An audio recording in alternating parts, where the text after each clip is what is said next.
Et en fonction de ce qui me fait peur, j'essaie de travailler ça. Le premier travail pour moi, finalement, ça va consister à identifier qu'est-ce qui me fait peur, qu'est-ce qui va me faire peur quand je vais monter sur scène.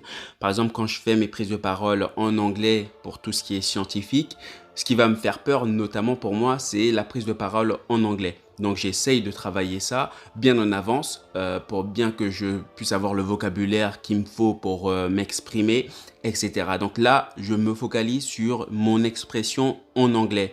Parce qu'au final, vu que j'ai pas de temps forcément imparti, ou du moins si j'ai un temps, bah, je fais attention d'être dans ces temps-là pour que je puisse me concentrer uniquement, non pas sur le temps, non pas sur le sujet, mais sur l'anglais.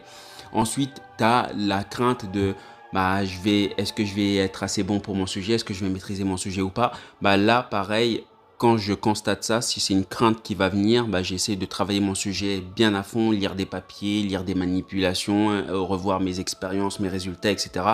pour que je sois plus ou moins calé sur mon sujet. Donc là, j'aurai plus la crainte du sujet. Et puis, dans certains talks, comme le TEDx, là, j'avais plus la crainte ou de bégayer quand je vais, parce que c'était enregistré, parce que ça allait être rediffusé, et puis je voulais pas des ou voilà, ou avoir des trous de mémoire, etc. Donc là, c'était plus une crainte associée à ça. Donc là, c'est de l'entraînement, c'est de la répétition pour voir comment tu maîtrises, comment je maîtrisais mon sujet, comment je maîtrisais mon talk, surtout mon discours. Et puis, associé à cette peur, c'est aussi la peur de est-ce que je vais sortir les phrases comme je les avais en tête, comme je les avais écrites, comme je les avais anticipées, parce que comme c'était écrit, bah, ça allait avoir plus d'impact. Est-ce que du coup, si je change la formulation de mes phrases, ça perd de sa valeur ou pas?